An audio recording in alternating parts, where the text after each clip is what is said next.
restoration. Well, all right, we're going to go fairly rapid fire, for my summer tours, but feel free to ask, some more questions. I just try to limit our time in the heat because it is, about 10, 15 degrees hotter out here just because of all the granite, the train cars. So we'll get right to it. Over here, the big white gray building is our new painting restoration shop. It's a good example of why we're here in Frisco and left Dallas, because there wasn't room to expand at the state fair for those who had seen it there. And we just got that finished up for its current state about 2 weeks ago. So hope to start doing some work on some stuff and get some things painted. Our next phase of this, our next part of our current phase of construction is kind of where it's all blocked off up there for the library. Our parking will go up there on that corner, will be our standalone parking lot. And we're going to work on putting in all the big platforms in between the tracks. Just got a contract signed, found out late yesterday, so hope to maybe get to work in a couple of weeks at best. So hopefully we'll have official news to go out. So that's kind of where we're at, trying to get the next part of our infrastructure in. So this one can hopefully make its way over there within the next year or two to get repainted. We have funding for smaller pieces, but we want to get this GG1 electric locomotive, is one of our main big locomotives, repainted first. After some of our smaller ones that are already funded get repainted. And it's very iconic. Ran on the overhead catenary system between New York City and Washington, D.C. And these GG1s were designed by Raymond Loewy, the famous industrial designer, and they were developed by General Electric in the early mid-1930s. And today, I think, if anybody knows, feel free to chime in. I think there's about a dozen and a half at best that are left out of about 170 in different museums across the country, and we hope to get it repainted. It looks okay, but fairly rough from being out in the sun. As I'm sure all of you know, with your classic cars, you want to protect them and keep them inside unless you're out showing them off, because this climate here in Texas, where it's, I always tell out-of-state guests, it could be 90 degrees May through the first half of October. This is a very good year. Hey guys, welcome to another episode of Different by Design. I'm your host, Nick Treaster, and today we are going to be checking out the Frisco Railroad Museum in Frisco, Texas. Now, this has been sitting in my archive for some time, and it was a pretty easy video to put together, but it just highlights some of the attractions that you might find at the Frisco Railroad Museum in Frisco, Texas. I did this along with my Studebaker chapter, and we visited it all together and got to see some great sights. So enjoy. Our cars are from the same guy, Raymond Loewy. Oh, nice. Yeah, Raymond Loewy designed a lot of the Studebaker. Oh, cool. I knew he did some cars and a bunch of all kinds of stuff. Yeah. So he was very well commercial logos. And all kinds of stuff. So this is our 1925 Pullman sleeper named Glenn Nevis. Ran from Virginia to Florida, Alabama on the Seaboard Railroad from the mid-20s to the 60s. And this was your compartmented sleeping car. You'll see 2 drawing rooms and 3 compartments that are still left out of the total of 9 rooms that it had originally. And you'll see some are set up for night occupancy and some for day. And I don't think I'm going to go in the car. What I will do is we're going to go up and then exit at the other end on the other side, and I'll be on the other side for when we go down. And I usually just go up sideways because the handrails are on the right-hand side. There's a trap door here on the left. You don't want to use the door on the left for support. You don't want to use the left side because there's a latch. You don't want to grab the latch and just have the door do that on you. So you want to use the handrails here on this side. So feel free to step in the rooms. That's on Frisco and one like this. Really? Yeah, they could. They had the aircraft, like American Airlines, they were on strike. So we had to go a rail from Dallas to San Francisco. Then we got, Los Angeles. Then they called a bus from Los Angeles to San Diego. Wow. So your boot camp was in San Diego? I was, yeah. I was like supposed to go to Great Lakes, but the aircraft, was on strike. Right. So where they sent us? San Diego. That's why I went to boot camp. So I spent 3 days on one of these damn things going from Dallas to Los Angeles. Was it really packed? Yep. And slowly did all the switching, like you know. this thing Mm-hmm. been on There's there. 4 of us in the room. Oh, maybe to keep you from. I got Well, a door for the flopping privacy around. and stuff. Yeah, Yeah, so 4 of us flop beds to it. Yeah, to 4 of us. That's got that. Wow. And just like a old Navy style bunk beds, you know. Yeah. It wasn't posh, that's for sure. Like these are.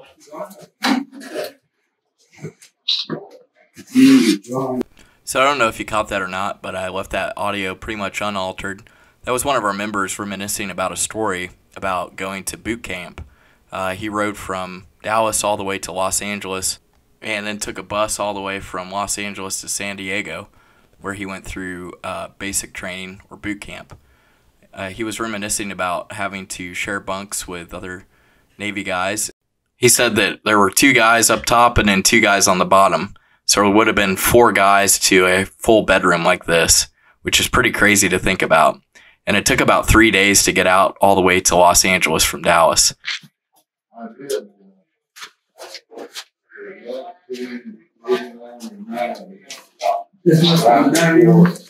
All the service staff except management take the ship from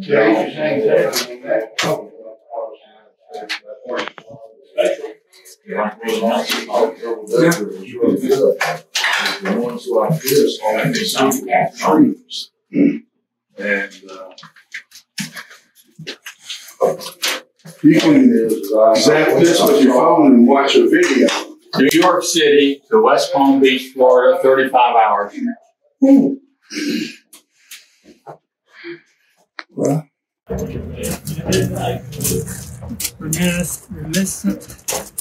where's your stool?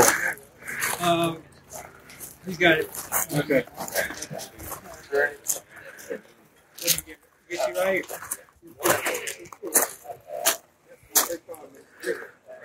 Thank you.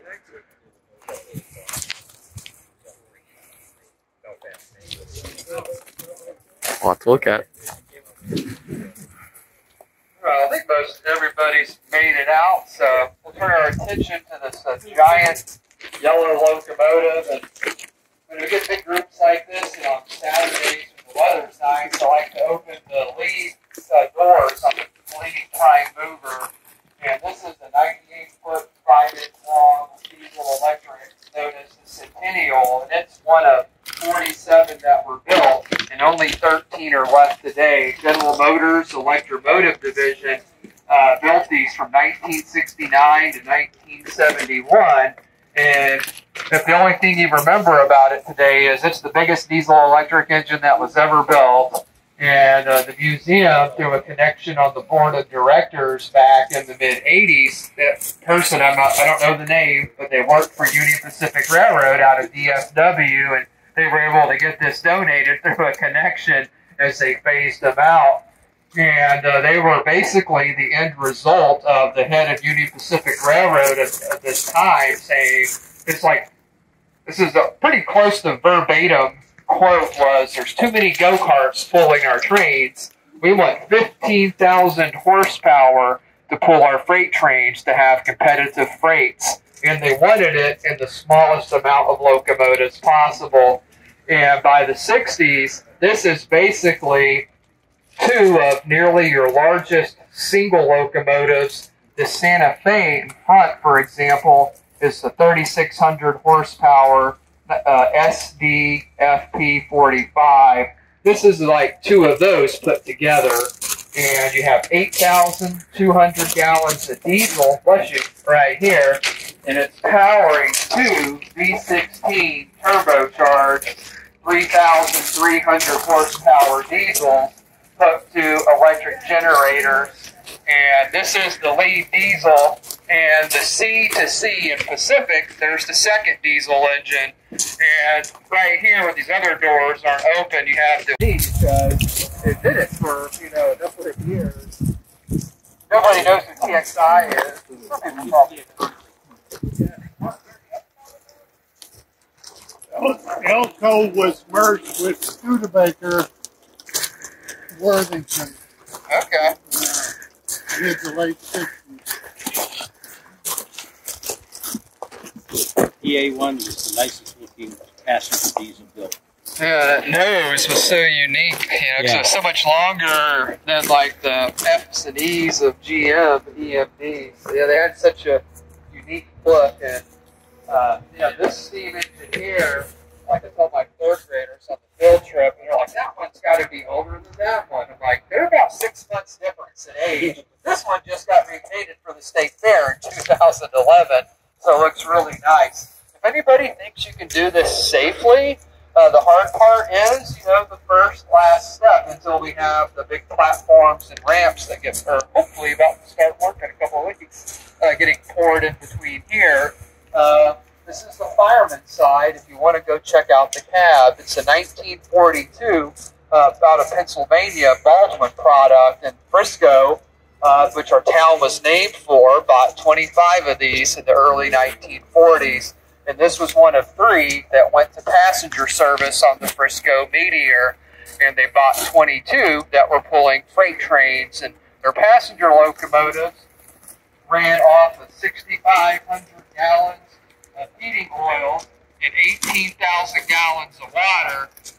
So if it was oil, coal, or wood, regardless of your fuel, the fireman's job was to get it into the firebox and pump the water into the boiler to boil all that water into steam for the engineer.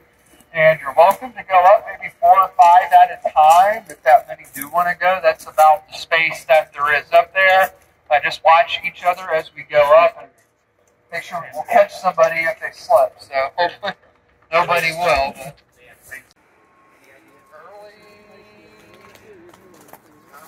out, so it's like had to go on the coupler shaft like that to get into it. So welders come out sometimes, put a plate on it. Yeah, there's quite a dent in the tank. Down to the chin. And it's got like a bar, a few dorm spaces on the backside for the crew. This came through our neighborhood when it moved here. Oh yeah? It's about a block away, so we walked over and watched it go through. Because these things are just falling apart sitting outside. What year would that have been?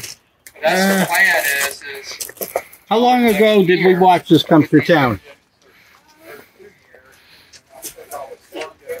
Yeah, 2 years ago. Yeah. That's Bob, our resident Canadian member of our Texas chapter, and he loves trains, so he was giving us some factoids about when the trains were moved. Officially on the website, it says they were planning for this museum back in 2006, and then were able to move this whole exhibit in 2008, and they had a grand opening around that same time. But the original site was down in Dallas, Texas, at Fair Park, which is a exhibition space where they hold the state fair, and they also had the original World's Fairgrounds down there. probably not, but you never know. You might come into somebody who's like, here's $20 million to fix it. All right, so our grand finale. I'm sorry, I will have to run here in a couple of minutes because I'm just tour today. And I will let y'all just kind of make your way back out this way behind me. But here's our early 1940s Union Pacific Big Boy, the biggest steam locomotive ever made. It's about 133 feet, about 1.2 million pounds. Long story short, they were a part of the late 30s, early 40s upgrade project for Union Pacific Freight. And they had upgraded with new, larger, faster, stronger locomotives, but they still had one route that they had to still come up with something new. Challengers couldn't do it, if y'all know what the Challenger is. So they needed something even bigger and stronger, and that was going to be this, because they wanted to get 7.2 million pounds over the Wasatch Mountains, northeast Utah, into Wyoming per trip, and also go 60 miles an hour, 70 miles an hour minimum on the level terrain. And that was a pretty crazy combination, is you're wanting to move freight at passenger train speed. So they basically took the Challenger, just kind of a simple way to look at it, and made it bigger. Kind of modified that design to get this world's longest steam locomotive at nearly 133 feet. And 25 were built, and they would run through the late 50s as they were phased out for the newer diesel electrics and gas turbines that Union Pacific liked to run. And they kept it serviceable for, a few extra years, but officially retired them like in 61, 62 for this one. And through the early to mid 60s, they officially retired and scrapped and donated these. And 8 out of 25 ended up in museums across the country. And we're proud to have one of the 8 that are left that I know some of you had mentioned. And you can just ask the members of your group, because I don't have time to fill you in on the rest. But one of these is now running again. Number 4014 was about a 5.5-year project to rebuild it. And it's up in Wyoming. And was in Fort Worth last August, which is really cool. So I do have to start to make my way back this way for my next tour. So I can do like 1 or 2 quick questions. 19, and that controlled where all the Houston and Texas Central and Santa Fe switches, where their lines connected in Dallas. It's basically air traffic control for those railroads' tracks in Dallas. And hope to one day get it opened up. We got to get steps built. I've never been up there because I'm not going to climb on that scaffold. Yeah, it was from like 1903, and I think when Dart built the Red Line, it was going to get demolished in the mid to late 90s, so it got moved to the State Fair, and then it got moved here. So maybe one day we get it powered up and control our little semaphore that we got hooked up by. We got to get it powered up. Or maybe, I don't know, it'd be fun to actually maybe hook up that switch down there to it. It'd be fun to demonstrate. Where was it sitting before it moved here? Somewhere where north of Dallas, kind of 75-ish, where the Dart is on the east side. It was somewhere. So is this all the controls over here? The control center for all of that going on now.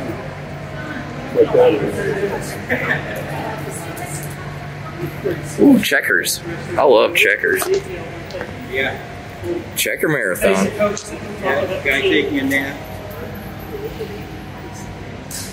59 range, 59 El Camino. I have this boat. It was my trophy in the early 80s.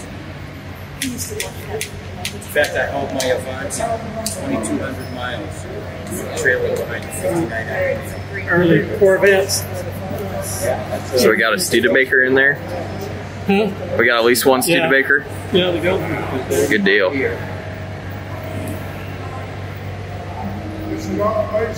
And Mercedes, at the time, they were the Studebaker was their distribution.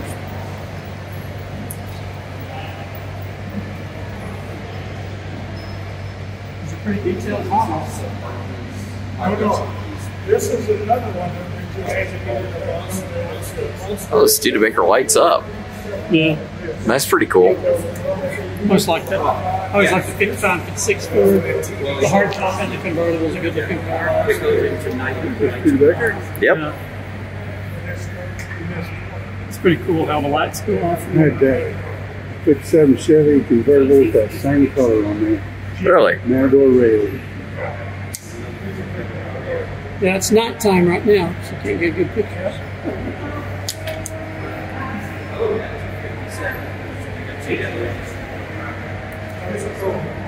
There's an Excel. Yep.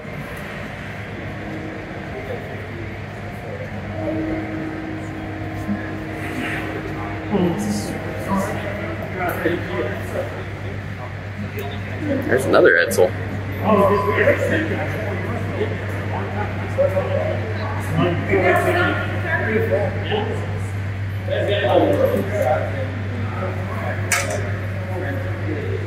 Three of us in the truck. They didn't have any money, so I was the one that remembered the people on the newspaper. Miller Beer. Free.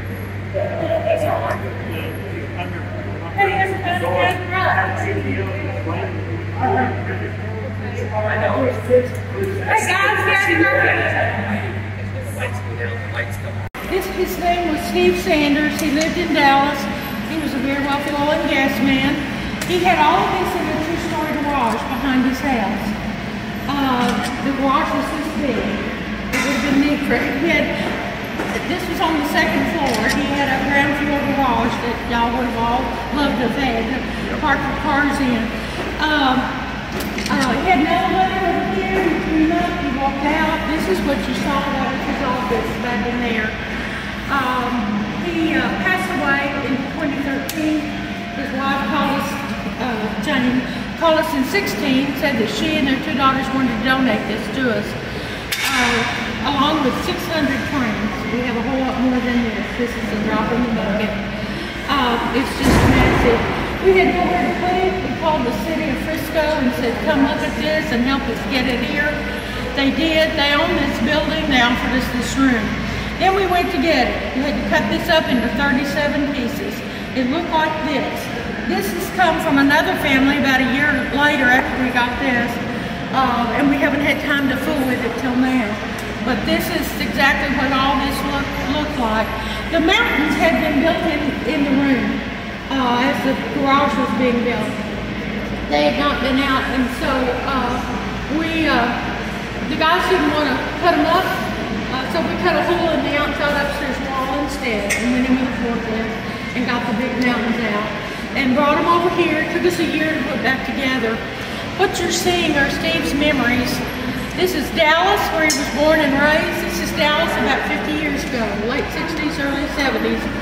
And as you all are very aware, you can tell by the cars, most of them. This is the Dallas I remember. I moved there 50 years ago in January of 72. That's Union Station. These are all scale models of real buildings that were there. Any of you that are local people were Dallasites back then, you'll recognize. I went to the movies at the Palace Theater with my husband, and this is old Ranch Chevrolet right here. And they were downtown. This is a Texaco station that was in Snyder Plaza in University Park, across from SMU. I went to that gas station and got gas when we first moved to Dallas, in a little tiny apartment, just that very gas station. Take a look at it, bend down when the lights are on, because it's exactly like you remember going to the gas stations when you were a kid.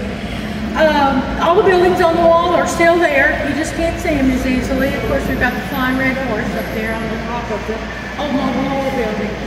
Steve was a Boy Scout. He took the train from Union Station. He took this train right here, the Texas Zephyr, and he went to Colorado, which is right over here behind you, to go to Boy Scout camp at Colorado Springs with the Nathan Jamboree. And this is from a photo. Steve did not build all this. He had it done. I think you can tell it's professionally done. But he was the mastermind. He didn't just write checks. He had to do all the research for the photos and the history. And this is from a photo from this place. This is Canyon City in Colorado at the Royal Gorge. Some of you may have been there.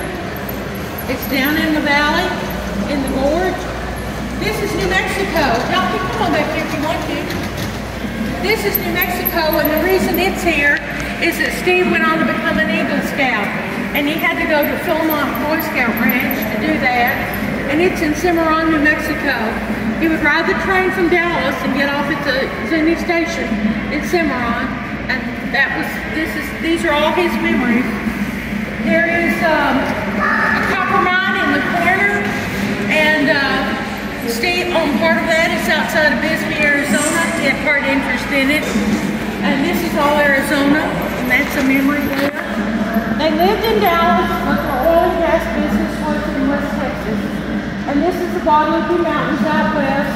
They drive out, they stay in Old Amarillo, that's what the little town is. And then they check on their oil and gas business over here. They go visit the Caldera Canyon out near Amarillo, second largest canyon in the U.S. And that's Lighthouse Rock. This is a real drive-in. It was a real drive-in movie theater. Y'all have got to look at that. Y'all are at my stage. It is legit. There's a real, look at the top of the concession stand. There's a real little projector in there. One kind of projector. And we're watching that. Yeah, of course you can't see this. I guess the lights are rolling again. It'll be nighttime. And you'll be able to see it. We've got the sound coming from one of the old speakers over there. And I'll let the old folks tell the young folks how to drive in worked. Did you drive out with the speakers in your window? Yes, and it was awful. You tell them all that. That's a ranch back there in the back with the blue roofs. Steve and Jane's daughters grew up and moved out of their house. And in the late 90s, Steve and Jane moved to Corsicana. This is in Corsicana at the Richland Chambers Lake. They built up a ranch. He started raising miniature horses there. Those who are standing right in front of that red and white little trailer, camper trailer, look all the way in the back and you can see the horses that are underneath the railroad tracks. The big blue barn on the left, he had that built for the horses in around 2000. Half of it was stable, the other half he wanted a train layout built. And that's when all this started. Everything on this back wall, all out in Mexico, Arizona to Texas, that was all originally built down there in that barn and finished in '02. They lived there about 8 more years. They moved back to Dallas when their grandkids started being born. That's when they built the new house, the new garage. They brought all that with them from Corsicana, added this part of it. This was all finished in 2012. The walls are photos of the real mural that he had painted. He had a muralist come in and paint his walls at the new house. It took 9 months and they told me $50,000 back in 2011. And we couldn't bring them because they're his walls. So we took photos. It's wallpaper. Each photo is 4 feet wide by 15 feet tall. We started in the corner, hung it like wallpaper, brought all this in, matched it up. He had day and night lights just like we have here. He had shooting stars and we don't. But this is the puzzle we cut up and put back together, and it's all his memories and all his determination. There's money and time, but it takes a lot of passion to pull all this thing together, and that's what he did. He loved cars just like y'all do. He had a bunch, and we have our regular scavenger hunts to look for stuff on the. It's so detailed. I hope you do at least one of them.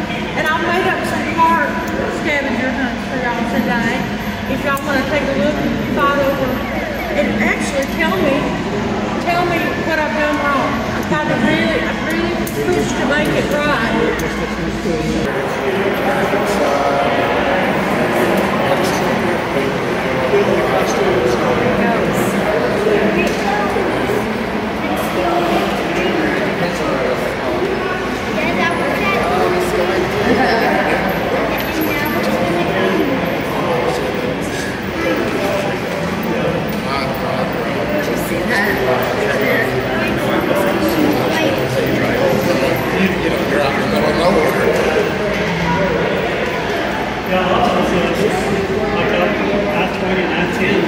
West Texas, the speed limit's like 80 or 85, you know, so there's nothing out there. Well, this is when it's 55.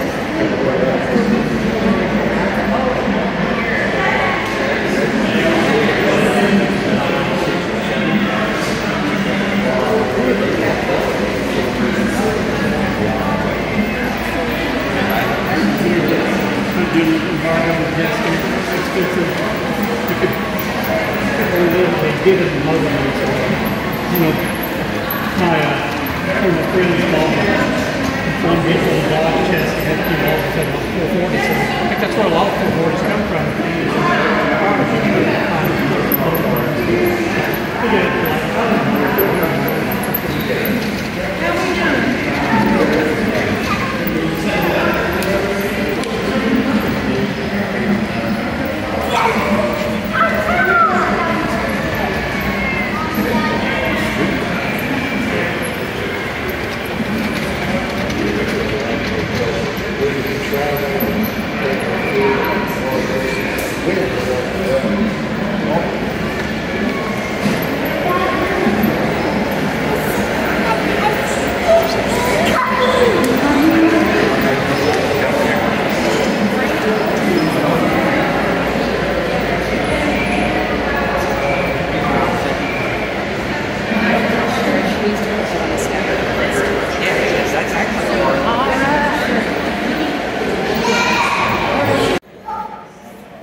What's that?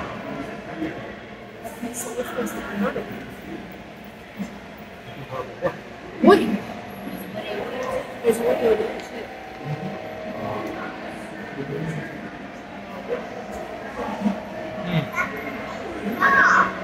That's not.